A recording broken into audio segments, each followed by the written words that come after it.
Hi guys, it's Mark Zicree, Mr. Sci-Fi, also known as Mark Zicree of Space Command, but today I am Mark Zicree of Star Trek, and we will be talking about the first episode of Strange New Worlds, and I'm wearing my Star Trek tunic from the first pilot, which has, no black neck, and it's got the little teeny tiny insignia, and it's of a shiny material. And we will get into all of this and how it relates to me and my career and how it relates to Star Trek in general. I've watched the first episode of Strange New Worlds. I will put on my glasses because I made notes. I actually prepared. And but let's give it a little bit of the history first. I of course grew up adoring Star Trek. It debuted when I was 10. Many of you know the history. I went on the set. I met Nichelle Nichols. All back then, it was phenomenal and wonderful, and I recorded it on reel-to-reel tape in case it ever aired again because they did not have VCRs when I was a kid, and it was just a terrific experience. And there was a great 2-hour episode called Menagerie, and it introduced the character in the past of Captain Pike and Spock being on his version of the Enterprise earlier, and it introduced a variety of other characters, and it was a really, really great story. And then it had the modern quote unquote day story where the Captain Pike had been seriously injured in an accident saving cadets, he was only able to speak yes boop or no boop boop in his chair, and he couldn't move, and he was really scarred. Well, so it was only later that I learned that Star Trek originally was made in 1964 as a pilot for CBS, and it did not get picked up, but it was so impressive that they decided to make a second pilot for NBC, and that was the one with William Shatner, and that was the one that got picked up. But I'd always loved the Captain Pike version and had wished that it had been a TV show, just like I'd wished that there'd been a Captain Sulu series, and you can actually watch what that would have been like if you go to World Enough in Time on Mr. Sci-Fi and watch the episode I did with George Takei that was nominated for the Hugo and the Nebula and won the TV Guide Award. So, Strange New Worlds. Well, I've talked previously extensively about Star Trek Discovery and all the and Picard, and I think like many fans, I felt disappointed in both of them because although they're gorgeous to look at, I just wasn't happy with the arc and the characters and a lot of stuff. I mean, you can check out my other videos here about all that stuff. And I think Strange New Worlds is a lot closer to the Star Trek shows that we all grew up loving, and whether it was original Trek or Next Gen or DS9, any of that stuff. And it's really, I really liked it. I liked Strange New Worlds. It's not without flaws, and I'll get into some of those things in a moment, but overall it is much better, in my opinion, so far than Discovery or Picard. It has a dynamism. They've gone back to a story in each episode, beginning, middle, and end in each episode, like the original Star Trek, and I think that lends it a dynamism and a dramatic momentum that helps it. And of course the characters are much more engaging, and they've got a history and all of that. So far so good, and Strange New Worlds is just beautiful to look at, and they've done a very good job, I think, of balancing the original aesthetic of the show with sort of the way things look now, the design aesthetic, the VFX aesthetic, all of that, and kind of hit a middle ground that I think works. And beyond that, Star Trek, the original Star Trek, was so far ahead of its time, and because it was ultimately picked up by NBC, they asked to have it be more colorful because NBC was owned by RCA Victor. RCA made color TVs. They wanted people to buy color TVs, and the fact that Star Trek had these bright, bright colors, blues, reds, etc., encouraged people, including me, via my mom, to get a color TV. So all good, all well and good. The original pilot starred Jeffrey Hunter, who previously had been in The Searchers with John Wayne, and he'd also starred as Jesus in The Greatest Story Ever Told. He was in many, many movies. Very good actor with these piercing blue eyes. And interestingly enough, on this first Star Trek pilot, many of the characters have very bright blue eyes. Jeffrey Hunter certainly did, and John Hoyt, who played the ship's doctor, certainly did. And it really, and of course, the female lead, who's quite wonderful. She also had beautiful, beautiful blue eyes, and it really pops.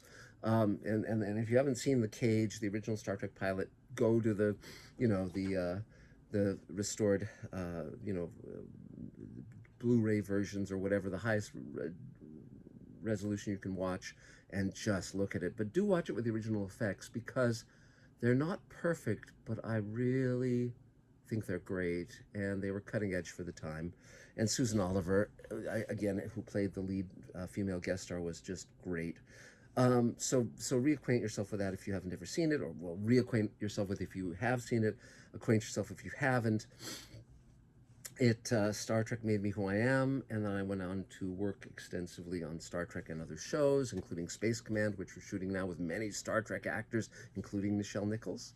And so just let's start with what I think is terrific. I think the casting in the new show is very, very good. I think that Anson Mount is very good as Captain Pike. He's very different from Jeffrey Hunter. He's not as serious. He's not sort of as manly. He's got more self-doubt. That's, we'll see how that plays over time, but he's still effective, very effective. And I think Ethan Peck, Gregory Peck's grandson, as Spock, is doing a very good job. Rebecca Romijn as number one, we'll see how she develops as a character. There's a lot of stuff in this that I think is really, really good. The design is great, and I thought the first episode, while not brilliant, was reasonable. Reasonable. And interestingly enough, it's a sequel to an episode that I myself came up with. So we'll get into that in a moment.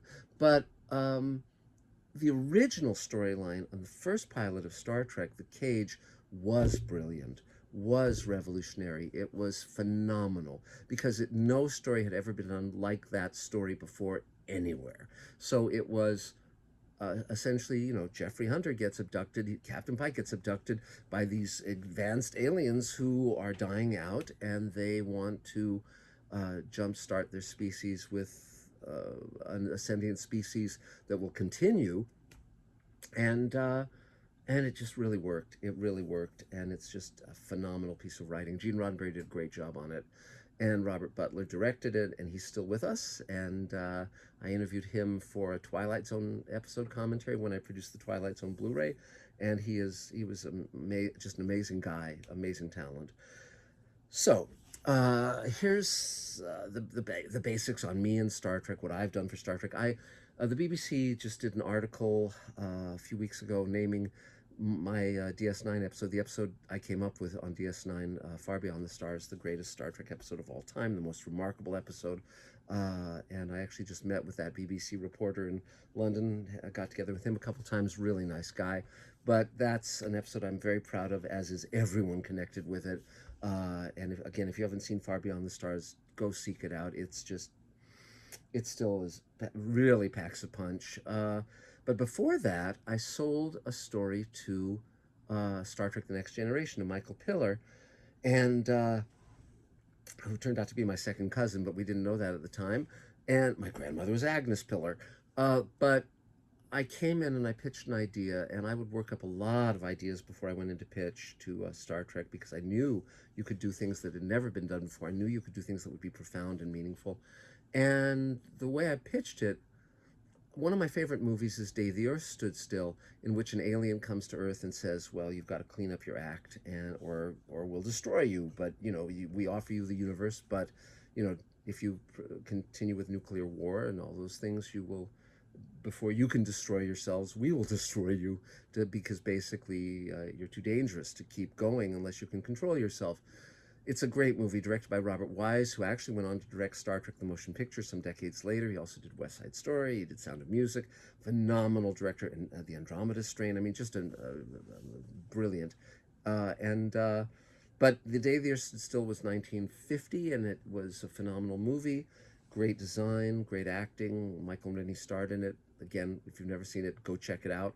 But the idea of an alien coming to Earth and saying there's a larger universe was a very interesting idea, and I thought, well, what if you put the shoe on the other foot? And so I said, you've established the prime directive where the Federation can't reveal itself to races below a certain level of technology, but if a races at a certain level of technology or beyond, they can, have interplay with them, like the Klingons, the Romulans, the Vulcans, etc. And I said, but you've never done a story where a culture reaches that point where the Prime Directive switches off and the Enterprise is sent to make first contact. And their eyes just lit up. Everyone, all the writers were in the room, Ron Moore, everybody, and it was, wow, that's just cool. And particularly the idea, and we talked about it at the time, was that it would be Day the Earth Stood Still, but it's our guys come out of the flying saucer, our guys who are the aliens arriving to talk about the larger universe. And very fun. They made it into an episode called First Contact, not the movie of the same title, but I was very proud of that as well.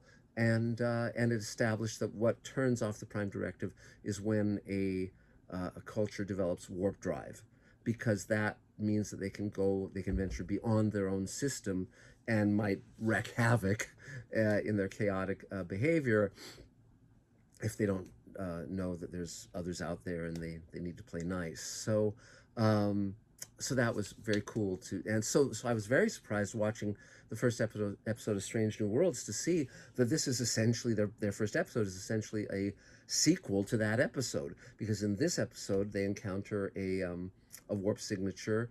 They send a small contingent to make first contact, and those people are captured. And so in that case, it's number one. Now, again, a very interesting history about Star Trek is that, one of the things that's interesting about Star Trek is that Gene Roddenberry had very high aspirations. He was a humanist. He believed in peace. He believed in a hopeful future, all these great things. But also some of his clay feet, some of his weaknesses also contributed to make Star Trek a hit. No one ever talks about this. But Roddenberry was a womanizer. When Kirk goes to these planets and it's a different girl every week, that was a Roddenberry thing. It was like he was very much, sort of a dog in that way, a 1960s male in that way. And sex and sexuality is definitely a part of the original Star Trek, with all those revealing outfits that William Ware Tice designed brilliantly. And so when Roddenberry came from writing a number of TV shows, and then he, including Half Gun Will Travel, and he'd been a bomber pilot in World War II. Really an interesting guy, but he, at the time he did the first Star Trek pilot, he was married to a woman named Gloria, and he had a mistress whose name was Majel, and that was Majel Barrett, and she was an actress, and so he put her in one of the lead roles in the first Star Trek pilot. So she played the second in command, number one, and we never learned her name in that pilot, but she had dark hair. She was very attractive, very strong as a character, really wonderful. And Spock was basically third chair, and he was young and kind of inexperienced, and that was really interesting. And his doctor was John Hoyt, who was an older guy. John Hoyt was an actor who'd been seen in a ton of TV shows and movies, including The Twilight Zone. I actually interviewed him when I was researching The Twilight Zone Companion. We talked about him appearing as the ship's doctor in the pilot of Star Trek. And he said when he went in for the auditions, one of the other guys auditioning for the role of ship's doctor was Ed Platt, who went on to be the chief in Get Smart. So it's very interesting to contemplate these different actors playing ship's doctor, though of course DeForest Kelley was perfect. And but oddly, in Strange New Worlds, they haven't gone back to that character, Dr. Boyce. They've gone to Dr. Mbenga, who was presented somewhere early in Star Trek, maybe in the second pilot or wherever. I'd have to go back and look where Dr. Mbenga is, because he doesn't really make much of a dent in the show at that time. But again, having him be in this, I have no problem with. I like the diversity in the new show, but the point is, so Roddenberry put his mistress in Star Trek. She's a very good actress, and she does a great job in the cage. But then when they went to make the second pilot, various people were not enthused with her as an actress or character, and so Roddenberry took her out, moved Spock up to second chair, and but Jeffrey Hunter wasn't available, or they couldn't get him again, and so they hired Shatner. And my friend Doug Hayes, who had directed Shatner in many things, and they were friends, including he knew him. They worked on Twilight Zone and so forth. Doug called Shatner at the time and said, because he heard he was shooting the Star Trek pilot, and he'd always turned down any of being in any of Doug's pilots because he said he didn't want to be encumbered in that way as an actor. And so Doug called him and said, "What's the deal? You're with you being in the pilot of Star Trek?" And Shatner said, "Oh, this won't last. This is the 90-year-old guy they just shot into space." So. And I'm sure in Shatner's mind, if that had gone badly and he had died, the headline, Captain Kirk dies in space, would have been worth it all. You're 90 years old. What a way to go. So, but fortunately, he came back safe and sound, and he's still with us at 91. Okay, so Strange New Worlds. So this is a sequel where, again, they're talking about warp signature, first contact. In this case, I'm going to try and avoid spoilers, but I will say there's twists and turns in this, and ultimately they talk about some things, and basically they say to these guys, well, you can destroy yourselves, or you can be part of this federation of planets. And so it's similar to Day the Earth Stood Still, and they actually have a clip of Day the Earth Stood Still in it, which is ironic because that was my inspiration for First Contact. But here's so the things I like. I love the casting. I think the enclosed stories are going to work great. I hope they continue with quality episodes. And really, the first season of the original Star Trek, every week, it was astonishing. It was stories we'd never seen before, done brilliantly, wonderful cast, wonderful guest stars. And just every week it would just knock it out of the park and just be a mind blower. Twilight Zone was the same way. And so was Outer Limits, of course. But so we'll see how they do moving forward. But the first episode was strong, and I liked it, and I liked the cast. And I want to learn more about these characters. In terms of my, in terms of my quibbles, they're small. I'll just mention a few of them here, and you'll see when you see the episode, or if you haven't seen it yet. I don't think the same kind of red alarm lights that spin would be developed by an alien culture. They wouldn't develop the same ones that we have. So that seems a little cheesy to me when they show those. When Spock and T'Pring get together and they're about to have sex, I found that very surprising because my friend Ted Sturgeon wrote Amok Time, which introduced that character. And the feeling you got in that episode was it was an arranged marriage. It went arranged when they were children. They really hadn't had much communication, really hadn't been together. There's nothing that overtly says that, but the feeling is there's no real emotion between them, no love lost between them. And it introduced the idea of Pon farr, which was like, salmon swimming upstream to spawn. And Ted's, Amok Time is a terrific episode. Ted did a great job. He's one of the giants of science fiction. So that seems a little off. Mr. Spock is very buff, and nothing wrong with that, of course. Arlene Martell, I think, was just stunningly gorgeous in Amok Time. As T'Pring, she was a member of our roundtable. In later years, a wonderful person and incredibly beautiful. And so the actress who's playing her now is not, by my lights, as spectacular, but but fine. I question the character number one being named Una because it's like, uno, dos, tres, and it's like number one, Una. I know they're naming her after a Star Trek novelist, but it's a little hokey. Number one is her appellation. It's like, like she's the second in command. She's his right-hand person. She's number one. That's the idea. She should have a name that's not a riff on that. It's not a joke. It's not. It would be like if Bones's first name was Doctor, or something. It's kind of funky. Additionally, I think. That Dr. Mbanga, we'll see where they develop that character. There's other characters who are going to be developed. Well, so far, so good. So anyway, so that's about it for now. I'm going to talk further about Strange New Worlds in the days to come. This is just a start, but, and the Civil War, Second Civil War, which was also called the Eugenics War, that's a little dicey, and the January 6th footage was a little dicey, but overall, I like the show. I think it's going in the right direction, and we'll see where it goes. And thanks for being part of Star Trek, and I'm so glad that I am too. And we will talk again real soon. Bye, guys. Take care.